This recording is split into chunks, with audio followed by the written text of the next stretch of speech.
আসসালামু আলাইকুম প্রিয় শিক্ষার্থীরা, আজকে আমরা মাদ্রাসা বোর্ড 2025 সালের প্রশ্ন সমাধান করব। নবম দশম শ্রেণীর গণিত বইয়ের 13 অধ্যায়ের একটি প্রশ্ন।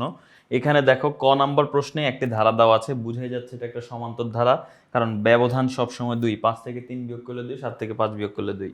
এখন এই ধারাটা 10টি পদের সমষ্টি নির্ণয় করতে বলতে, খুবই সহজ। এ আর ডি বের করে সমষ্টির সূত্রতে এ আর ডি এর মান বসাই দিলে হয়ে যাবে। তো চলো আমরা এটা একটু সমাধান করি। তো প্রথমে আমরা যদি এখানে খেয়াল করি, এই যে ধারাটা দেওয়া আছে, এই ধারার প্রথম পদ এ, যেটার মান 3। সাধারণত ডি এর মান 5 থেকে 3 বিয়োগ করলে হবে 2, ডি এর মান হচ্ছে 2।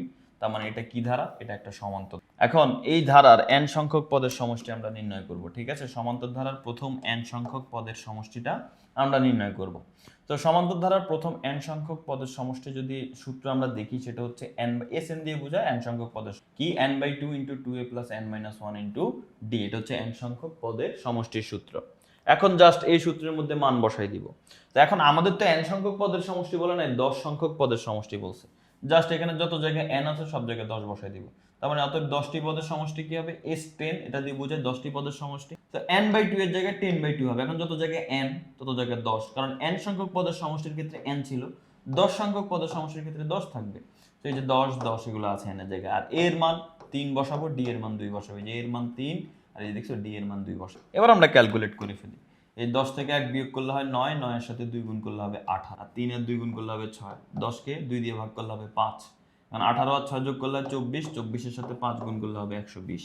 সমান্তর ধারার প্রথম 10টি পদের সমষ্টি 100। খ নম্বর প্রশ্নে চলে আসি আমরা। খ নম্বর প্রশ্নে কি বলা আছে দেখো। খ নম্বর প্রশ্নের কাছে যদি আমরা যাই, খ নম্বর প্রশ্নে উদ্দীপক 1 এর সহায়তা নিতে বলতেছে। উদ্দীপক 1 এ একটা গুণোত্তর ধারা দেওয়া আছে, দেখছো? এই যে 1 নম্বরে গুণোত্তর ধারা দেওয়া আছে। এখন এই গুণোত্তর ধারা থেকে আমাদের বলতেছে কি, এই গুণোত্তর ধারার আলোকে m + n এর মান নির্ণয় করে দিতে। অর্থাৎ তুমি প্রথমে m এর মান নির্ণয় করবা, তারপর n এর মান নির্ণয় করবে, এরপর এই দুটোকে যোগ করলে কত হয় সেটা তোমাকে বের করতে হবে। চলো আমরা এটা বের করি, কোনো সমস্যা নেই। তাহলে প্রথমে আমরা গুণোত্তর ধারাটা লিখে ফেলি। যে আমরা লিখবো যে দেওয়া আছে গুণোত্তর ধারাটি, যেটা এই যে দেখো, এই গুণোত্তর ধারাটা লিখলাম। এখন গুণোত্তর ধারার প্রথম পদ কিন্তু দেওয়া আছে 7, a এর মান 7। কিন্তু সাধারণত তুমি কোনো মান বের করতে পারবা না। কেন? কারণ সাধারণত বের করার নিয়ম কি ভাইয়া? যে কোনো পদকে তার আগের পদ দিয়ে ভাগ করতে হবে। এখন m কে যদি 7 দিয়ে ভাগ করো, m/7 কোনো মান হচ্ছে না। n কে m দিয়ে ভাগ করলে n/m মান হচ্ছে না। 189 কে n দিয়ে ভাগ করলে 189/n মান বের হচ্ছে না কিন্তু। তাই এখন দেখো, আমরা এখানে মান যেহেতু বের হচ্ছে, আমরা আপাতত লিখে রাখলাম যে m/7, আর এর মান হচ্ছে কি m/7। এখন এখানে আমরা যে কাজটা করতে পারি সেটা হচ্ছে, দেখো আমরা এই যে যে পদের মানটা দেওয়া আছে, 4 নাম্বার পদ, চতুর্থ পদ বা 4তম পদ, এই 4তম পদ সূত্র দিয়ে আগে একটু বের করি। তো গুণোত্তর ধারার n-তম পদের সূত্র কি বলতো? ar⁻n-1।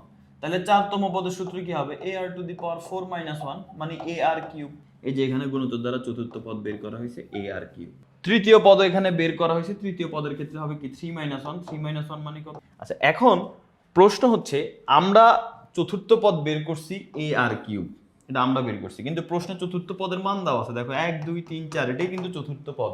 তো এই জন্য আমরা এই ar3 সমান এটা লিখবো। সো দেখো প্রশ্ন মতে ar3 সমান এইটা। এবার জাস্ট তুমি মানগুলা বসাবা, তাহলেই কাজ হয়ে গেছে। এই যে a এর মান আমরা জানি, a এর মান হচ্ছে 7, আর r এর মান আমরা বের করছি m/7 লিখছিলাম। এখানে অনেকে শুধু r3 দিয়েও করতে পারে, কোনো না। যাই হোক, আমরা r এর মান বের করছি m/7। ওই যে শুরুতে দ্বিতীয় পদ m ছিল, প্রথম পদ 7 ছিল, তার মানে m/7। ওকে, তো m/7 কিউব 189। এখন 7 এখানে কি আকার আছে? গুণ আকারে আছে। ওই পাশে গেলে কি হয়ে যাবে? ভাগ হয়ে যাবে। তো 189 কে যদি তুমি 7 দিয়ে ভাগ করো, তাহলে 27। তাহলে এখানে রইলো m/7 হোল কিউব, আর এখানে থাকলো 27। 27 কে আমরা 3 কিউব লিখতে পারি। 3 কিউব মানে 27। কেন লিখলাম? কারণ এই কিউব কিউব কাটা দেবো, তার মানে m/7 = 3। তো m/7 = 3 হলে m = কত হবে? 7 এখানে ভাগ আকার আছে, ওখানে গিয়ে 3 এর সাথে গুণ হয়ে যাবে। 3 7 কত? 21। তার মানে m এর মান আমরা পেয়ে গেছি কত? এখন আমাদের বলছে কিন্তু m + n এটা নির্ণয় করতে। তো m এর মান 21 পেয়ে গেছি, n এর মান কিন্তু এখনো পাইনি। n মানে কত বলো তো? n কততম পদ ছিল? n কিন্তু ছিল আমাদের 3তম পদ। তো 3তম পদ, দেখো এই যে 3তম পদ আমরা কি পাইছিলাম? ar²। তাহলে a এর মান আর r এর মান বসাই দাও, তাহলে তুমি 3তম পদ পেয়ে যাবা। a এর মান আর r এর মান বসাই 3তম পদের মান যেটা পাবা সেটাই তো n। তো এই যে দেখো, তৃতীয় পদ প্রশ্ন দেওয়া আছে n, আমরা বের করছি তৃতীয় পদ সূত্র দিয়ে ar²। এই যে সূত্র দিয়ে আমরা বের করছি তৃতীয় পদ ar², আর প্রশ্ন ছিল n, তার মানে n সমান ar²। এবার তুমি মান বসাই দাও। এই যে n এর মান হচ্ছে 7, আর r তো আমরা বের করছিলাম, r সমান কি ছিল? m/7। m/7, তো এখানে m/7 লিখলাম হোল স্কয়ার। এখন m এর মান কিন্তু আমরা জানি, m এর মান কত 21, তার মানে 21/7 হোল স্কয়ার। তো এখন 21 কে যদি 7 দিয়ে ভাগ করি 3 7 21, তাহলে এখানে কি থাকে 7 এর জায়গায় 7 আর এখানে 3 স্কয়ারের জায়গায় 3। এবার তুমি এই 3 স্কয়ার মানে কত 9, 9 এর সাথে যদি 7 গুণ করো 7, তাহলে তুমি কিন্তু এই n এর মান পেয়ে গেলে, n এর মান পেয়ে গেলে 63। তাহলে m এর মান 21, n এর মান 63। তাহলে এখন m + n মানে কত 21 + 63, 21 + 63 মানে হচ্ছে 84। আমাদের খ নাম্বার প্রশ্নটা কিন্তু। এই প্রশ্নটা আরো অনেকভাবে সমাধান করা যায়। সেটা কি, সেটা হচ্ছে আরেকটা ভাবে হচ্ছে, তোমাকে আমি একটু বলে রাখি, তোমরা হয়তো অনেক জায়গায় ওরকম দেখতে পারো, যেন কনফিউজ না হয় সেটা আমি বলে দিচ্ছি। প্রথমে এখানে r এর মানটা এভাবে বের করবে না, ঠিক আছে, শুধু r ধরে রাখবে। সাধারণ অনুপাতকে কি ধরে রাখবে, শুধু r ধরে রাখবে। তো এখন r ধরে রাখার পরে এখানে এই যে m/7 এর জায়গায় এখানে r³ লিখবে। এখানে কি লিখবে, r³ লিখবে। এই জায়গার মধ্যে r³ লিখবে, এই জায়গার মধ্যে r³ লিখবে। এই কিউব কিউব কাটা যাবে, r এর মান 3 পেয়ে যাবে। r এর মান কত পেয়ে যাবে 3। তাহলে a এর মান 7, r এর মান কত, a এর মান 7, r এর মান 3। বুঝতে পারছো? এখন m মানে কত বলো তো, m মানে হচ্ছে দ্বিতীয় পদ। তো m মানে হচ্ছে কত, দ্বিতীয় পদ হচ্ছে কত, দ্বিতীয় পদের সূত্র কি, দ্বিতীয় পদ হচ্ছে ar2 - 1। তাহলে a এর জায়গায় a, আর 2 থেকে 1 বিয়োগ করলে 1, পাওয়ার 1 লেখা লাগে না। এবার a আর r বসায় দাও। a এর মান হচ্ছে 7 আর r এর মান হচ্ছে 3। 7 নং কত, দেখছো, এমনিও কিন্তু দ্বিতীয় পদ পেয়ে গেলাম। তার মানে দ্বিতীয় পদ 63, দ্বিতীয় পদ কত, এখানে দেওয়া আছে m m m m, তার মানে m এর মান আমরা 63 পেয়ে গেলাম। এরপরে তৃতীয় পদ n। তো তৃতীয় পদের সূত্র কি বলো তো ভাইয়া, তৃতীয় পদের সূত্র হচ্ছে ar2 - 3 - 1, 3 - 1 মানে হচ্ছে 2। এবার a এর মান তৃতীয় পদ এখানে কত দেওয়া আছে n, তো তৃতীয় পদ বরাবর n বসাই দিলাম, আর এখানে a আর r বসাই দিব। a হচ্ছে 7 আর r হচ্ছে আমরা এখান থেকে পেয়েছি কত 3। তাহলে a 7 × 3 স্কয়ার মানে 9, আর আচ্ছা এখানে 3 নং 27, সরি এখানে 63 না, 7 নং করতে, 3 নং 27, আর এখানে হচ্ছে 3 স্কয়ার মানে 9, 9 এর সাথে 7 গুণ করলে 7 নং। ওকে, তাহলে m এর মান পেয়ে গেছি 27 আর n এর মান পেয়ে গেছি 63। এভাবেও তুমি করতে পারো, তো যেভাবে ইচ্ছা তুমি করতে পারো, আমি দুইভাবেই কিন্তু তোমাকে দেখাই দিলাম। এবার আসো আমরা গ নাম্বার প্রশ্নে যাই। গ নাম্বার প্রশ্ন যদি আমরা আসি, গ নাম্বার প্রশ্ন আমাদের বলতেছে 2 নং এর আলোকে p + q তম পদের মান নিন। এই p q নিয়ে একটু ঝামেলা, তাই না? তো সমস্যা না, ঝামেলা আমরা সমাধান করে ফেলবো। 2 নং হচ্ছে একটা সমান্তর ধারা। এখানে বলে দিছে p তম পদ হচ্ছে q আর q তম পদ হচ্ছে p।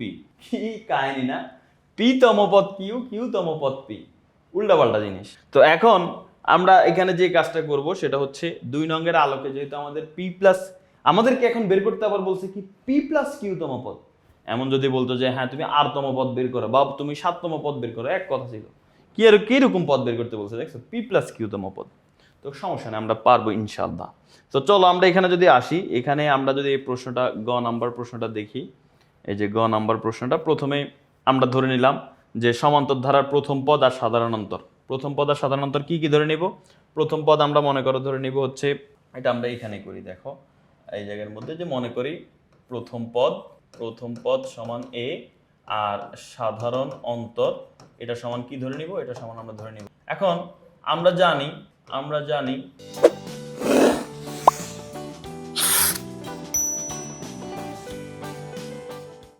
n তম পদের সূত্র কি বলতো ভাইয়া, n তম পদের সূত্র হচ্ছে a + n - 1 × d। তাহলে এখন আমাকে বলো তো p তম পদের সূত্র কি হবে। n তম পদের ক্ষেত্রে n ছিল, p তম পদের ক্ষেত্রে p থাকবে শুধু a + p - 1 × d। q তম পদের সূত্র কি হবে বলো তো, q তম পদের সূত্র হবে a + q - 1 × d। এখন তুমি চাইলে এখানে এদেরকে এই জায়গায় ক্যালকুলেশন করতে পারো। সেটা কি, যে তুমি এখানে একটা লাইন গ্যাপ দিয়ে দেখো এই জায়গার মধ্যে এটাকে আমরা একটু সরল করে নেই। প্লাস এই ডি এর সাথে পি গুণ দিলে হবে কি পি ডি, ডি এর সাথে -1 দিয়ে গুণ দিলে কি হবে -d। আবার এখানে দেখো এ এর সাথে কিউ এর সাথে ডি গুণ করলে হবে কিউ ডি, -1 এর সাথে ডি গুণ করলে হবে -d। এখন প্রশ্ন মতে যদি আমরা দেখি, দেখো প্রশ্ন মতে এটা কি তম পদ বলো তো, এটা কি তম পদ, এটা হচ্ছে পি তম পদ। পি তম পদ কি a + p d - d, এটা পি তম পদ। প্রশ্নে কিন্তু বলা আছে পি তম পদের মান কিউ, দেখবা এই যে দেখো প্রশ্নের মধ্যে কিন্তু বলা আছে পি তম পদের মান কিউ, এই যে দেখছো পি তম পদের মান কিউ। আবার কি বলা আছে, কিউ তম পদের মান হচ্ছে পি, এই যে দেখো বলা আছে কিউ তম পদের মান পি। তাহলে কিউ তম পদ কি a + qd - d = কি হবে পি, প্রশ্নে বলা ছিল।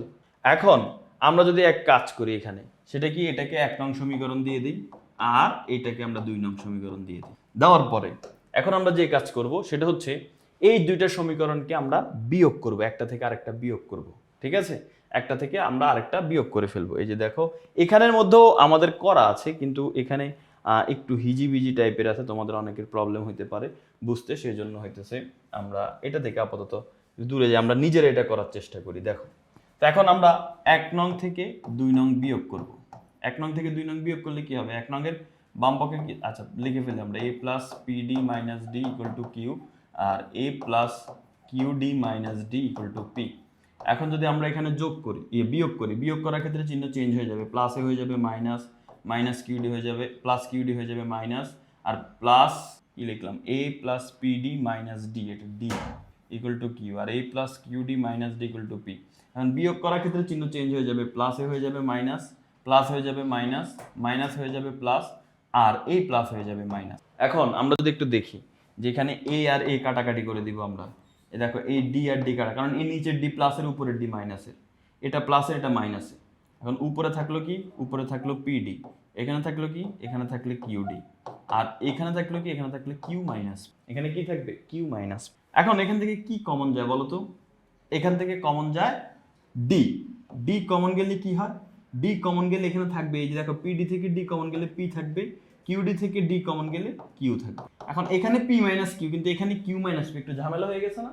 এখানেও আমরা p মাইনাস q বানাবো, কিভাবে জানো?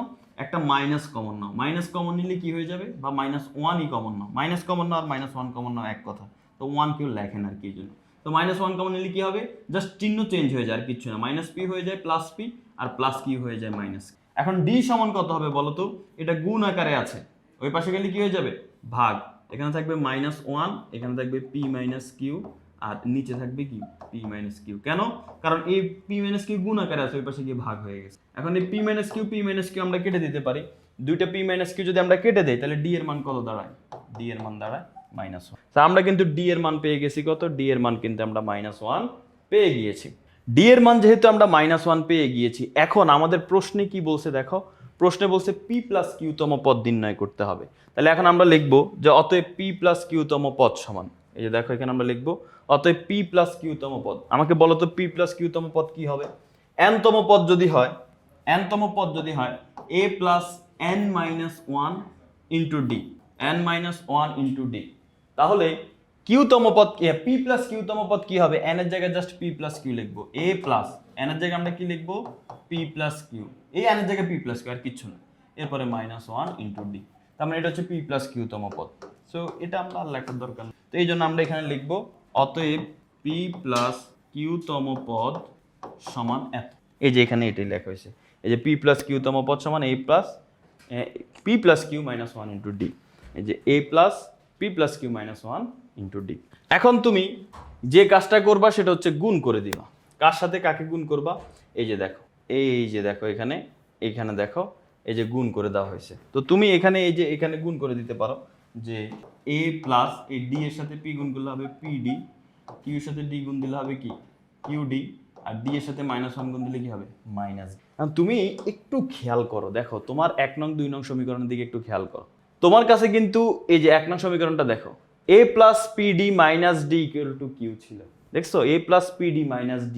সো তুমি এখানে এক কাজ করো, এই যে এই জায়গার মধ্যে তুমি যে কাজ করবা a প্লাস pd মাইনাস ডিটাকে আগে লেখো আর প্লাস qdটাকে পরে লেখো।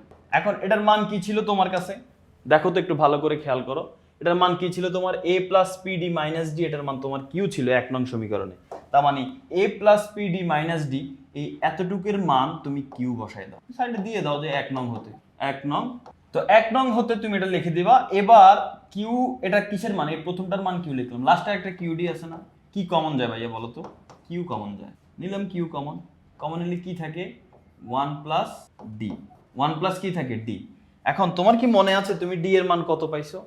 এই যে দেখো d এর মান কিন্তু তুমি মাইনাস 1 পাইছো, জাস্ট d এর মান মাইনাস 1 বসায় দাও, এই যে q ইন্টু 1, এটা সেকেন্ড ব্র্যাকেট হবে এখানে, কেন সেকেন্ড ব্র্যাকেট দেখো, এই যে এই 1 এর জায়গায় 1 প্লাস এই d এর মান কিন্তু মাইনাস 1, এরপরে ব্র্যাকেট ক্লোজ, q ইন্টু এই 1 এর জায়গায় 1, এই প্লাস আর মাইনাসে গুণ দিলে কি প্লাস আর মাইনাসে মাইনাস।